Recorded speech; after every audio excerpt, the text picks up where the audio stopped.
بسم اللہ الرحمن الرحیم۔ السلام علیکم اسٹوڈینٹس،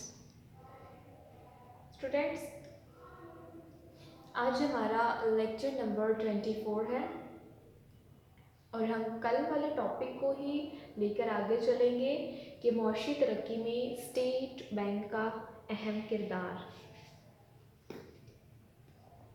کل ہم نے دیکھا کہ اسٹیٹ بینک معاشی ترقی میں کس طرح اپنا اہم کردار ادا کرتا ہے۔ اس میں ہم نے دیکھا کہ بینکاری نظام کی بحالی کرتا ہے۔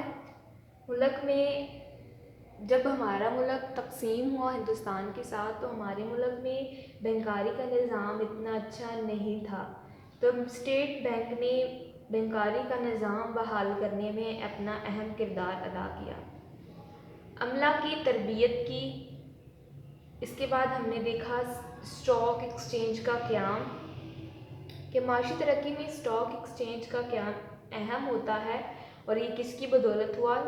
اسٹیٹ بینک آف پاکستان کی بدولت۔ اس کے بعد ہم نے پڑھا مالی اداروں کے قیام میں مدد، کہ اسٹیٹ بینک آف پاکستان نے 1949 میں نیشنل بینک کے قیام میں مدد دی۔ پھر ملک میں صنعتی، زرعی اور تعمیراتی ضرورتوں کو پورا کرنے کے لیے پاکستان صنعتی ترقیاتی بینک، زرعی ترقیاتی بینک، پاکستان صنعتی قرضہ سرمایہ کی کارپوریشن اور تعمیر مکانات کی مالیاتی کارپوریشن کے قیام اور امداد باہمی کے اداروں کی خصوصی مدد اور رہنمائی کی۔ اس کے بعد آج ہم پڑھیں گے کہ زرعی استحکام۔ اسٹیٹ بینک نے ملکی معیشت کی بحالی کے لیے جو اہم کردار ادا کیا ہے وہ زرعی استحکام ہے۔ اس نے مختلف اوقات میں بینک ریٹ میں اضافہ کر کے افراط زر کی شدت کو کم کرنے اور زر کے پھیلاؤ کو روکنے میں اہم کردار ادا کیا ہے۔ اسٹیٹ بینک آف پاکستان نے افراط زر کی شدت کو کم کرنے کے لیے اور اپنے ملک میں زر کے پھیلاؤ کے لیے بھی زرعی پالیسی کا کام کیا۔ اس نے کیا کیا کہ اپنے بینک ریٹ میں اضافہ کر دیا۔ جب بینک ریٹ میں اضافہ کیا جاتا ہے تو ملک میں لوگ قرضوں کی تعداد کو کم کر دیتے ہیں تاکہ ملک میں افراط زر کی رسد کو کم کر دیا جائے۔ تو ملک میں افراط زر کی شدت کو کم کرنے کے لیے بھی مرکزی بینک نے اپنا اہم کردار ادا کیا، اور اگر ملک میں تفریط زر کے حالات پیدا ہو جاتے، تفریط زر کے حالات میں ہمارے ملک میں زر کی تعداد کم ہو جاتی ہے، اسی لیے اس نے ایسی زرعی پالیسی کا انتخاب کیا جس سے ہمارے ملک میں زر کا پھیلاؤ ہو، اور اس نے بینک ریٹ میں کمی کر دی۔ اس نے سب سے پہلے 1959 میں شرح بینک کو 3% سے بڑھا کر 4% کر دیا، جو بعد میں بڑھتے بڑھتے 12% ہو گئی۔ اس طرح فہرستی بینکوں کو بھی اس بات کا پابند کیا کہ وہ اپنی ہر قسم کی امانتوں کا 5% اسٹیٹ بینک کے پاس بطور محفوظ سرمایہ جمع کروائیں۔ تو زرعی استحکام کے ملک میں زر کی قدر یا مقدار مستحکم رہے، نہ ملک میں افراط زر کے حالات پیدا ہوں اور نہ ہی ملک میں تفریط زر کے۔ اس کے بعد اسٹوڈنٹ ترقیاتی کاموں کے لیے مالیات کی فراہمی۔ 1948 کے اسٹیٹ بینک آف پاکستان کے حکم کو 1956 میں ایک ایکٹ کی شکل دے دی گئی، جس کے تحت اسٹیٹ بینک کے مقاصد کی تنظیم نو کی گئی، جس کے تحت اسٹیٹ بینک کو یہ ذمہ داری سونپی گئی کہ وہ ملک کے زرعی اور قرضہ جاتی نظام کو بہتر بنائے تاکہ زرعی استحکام کے ساتھ ساتھ ملک کے وسائل کا بہتر طور پر استعمال ہو اور انہیں صحیح طور پر ترقیاتی کاموں میں استعمال کیا جائے۔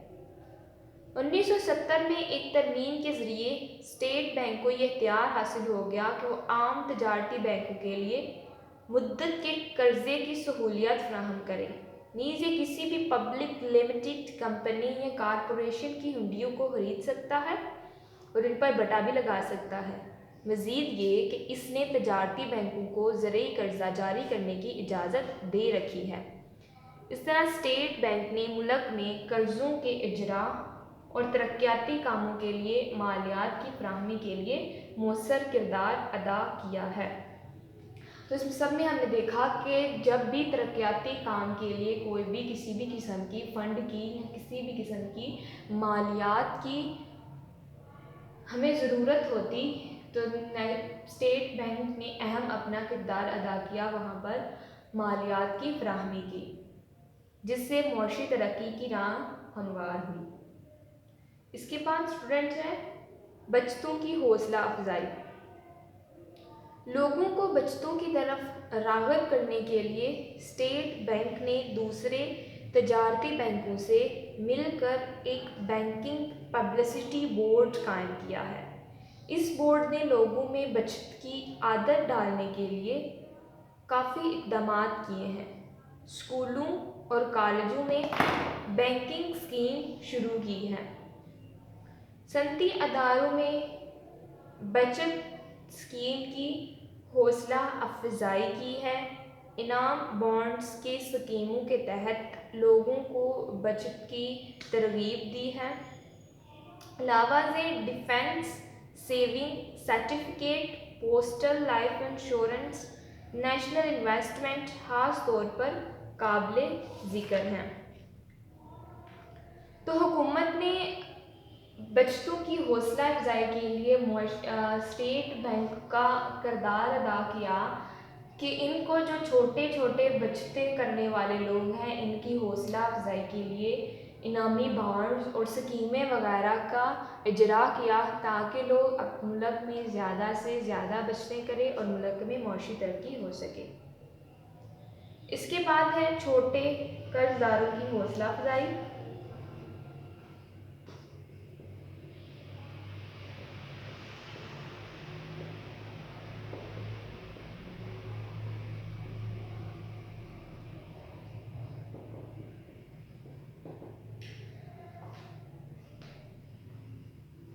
چھوٹے کاروباری لوگ ملکی معاشی ترقی میں اہم کردار ادا کرتے ہیں، لیکن عام تجارتی بینک ایسے کاروباری لوگوں کو قرض دینے سے گریز کرتے ہیں۔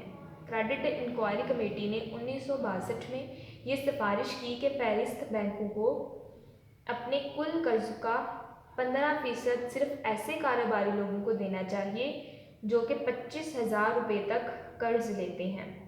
اسٹیٹ بینک کی رہنمائی میں نیشنل بینک آف پاکستان نے 1964 میں پیپلز کریڈٹ اسکیم شروع کی۔ 1972 کی بینکنگ اصلاحات میں اسٹیٹ بینک کو کافی اختیارات حاصل ہو گئے اور اس نے ایک اسمال بزنس ڈویژن قائم کی جو چھوٹے کاروباری لوگوں کے مفادات کا تحفظ کرتی ہے۔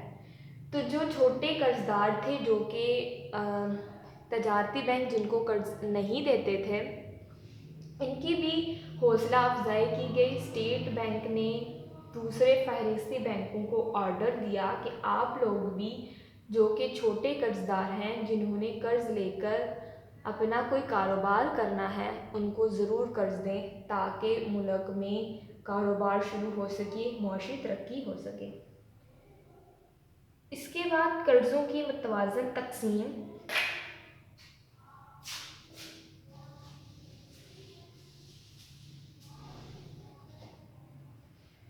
قرضوں کی متوازن تقسیم۔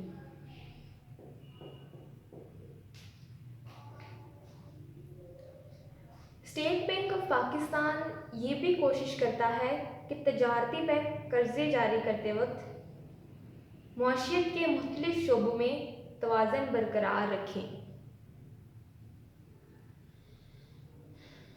اور سارا قرضہ کسی ایک شعبے کو ہی نہ جاری کر دیں۔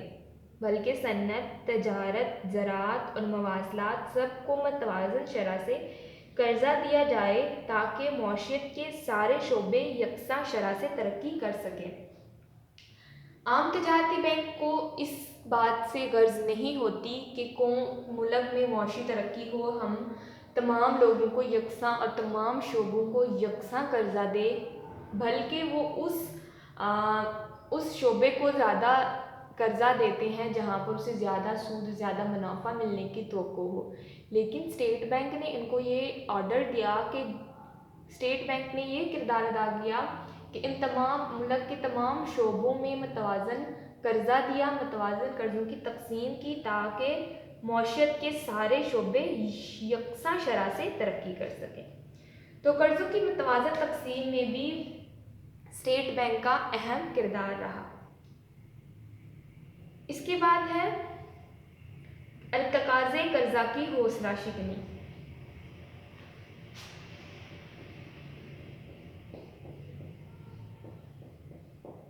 ارتکاز قرضہ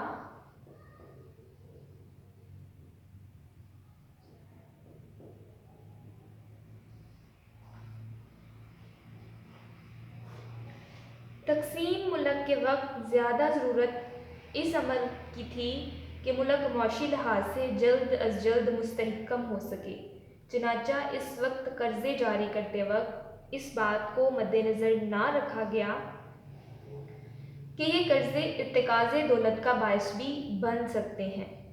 چنانچہ ملک میں معاشی ترقی کے ساتھ ساتھ دولت کی تقسیم غیر مساویانہ ہوتی چلی گئی اور پاکستان کی دولت کا بیشتر حصہ 22 خاندانوں کی تجوریوں تک محدود ہو کر رہ گیا تھا۔ لہٰذا اسٹیٹ بینک نے اپنا کردار ادا کیا کہ اس نے ارتکاز دولت کی روک تھام کے لیے مختلف اقدامات کیے، خصوصاً 1972 کی بینکنگ اصلاحات کے ذریعے اسٹیٹ بینک کو کافی اختیار مل گیا کہ وہ ارتکاز دولت کی حوصلہ شکنی کر سکے۔ چنانچہ مختلف اقدامات کیے جس کے تحت اس نے تجارتی بینکوں کو چھوٹے قرض داروں کے لیے ہدف مقرر کر دیے اور ساتھ ہی بلائی حدیں بھی مقرر کر دیں۔ اس حد سے قرضہ عام افراد اور بینک ملازمین کو نہیں مل سکتا۔ بینکوں کو یہ بھی اختیار دیا گیا کہ زیادہ سے زیادہ بچتیں اکٹھی کر کے چھوٹے کاروباری لوگوں کو قرضہ دیں تاکہ دولت کی تقسیم مساویانہ بنانے میں مدد مل سکے۔ تو قرضہ کی حوصلہ ارتکاز قرضہ کو جمع کرنے کی، ہم نے ایک ہی شعبے کو قرض دینا ہے دوسرے کو نہیں، اس کی روک تھام کے لیے اسٹیٹ بینک نے کافی اپنا اہم کردار ادا کیا۔ اس کے بعد credit guarantee scheme.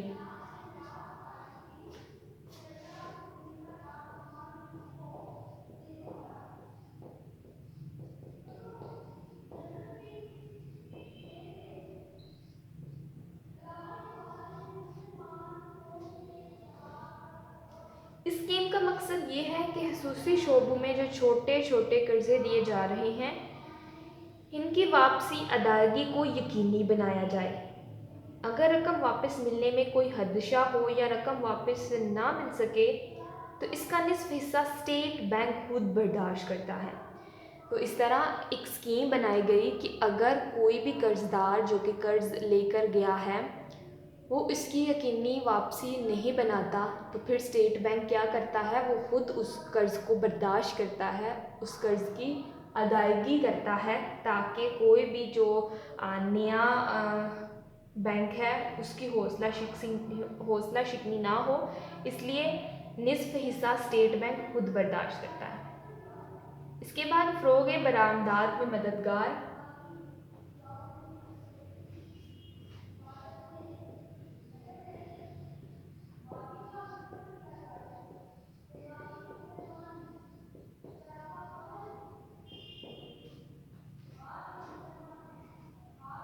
State bank of Pakistan نے ایکسپورٹ فنانس اسکیم، ری فنانس اسکیم اور ایکسپورٹ پروموشن بیورو جیسے ادارے قائم کر کے برآمدات کی حوصلہ افزائی میں اہم کردار ادا کیا۔ نیز ایکسچینج کنٹرول جیسے اقدامات بھی اسی بینک کی ذمہ داری ہے، جن سے اسے زر مبادلہ پر کنٹرول حاصل ہوتا ہے۔ تو برآمدات کے فروغ میں بھی اسٹیٹ بینک نے اپنا اہم کردار ادا کیا۔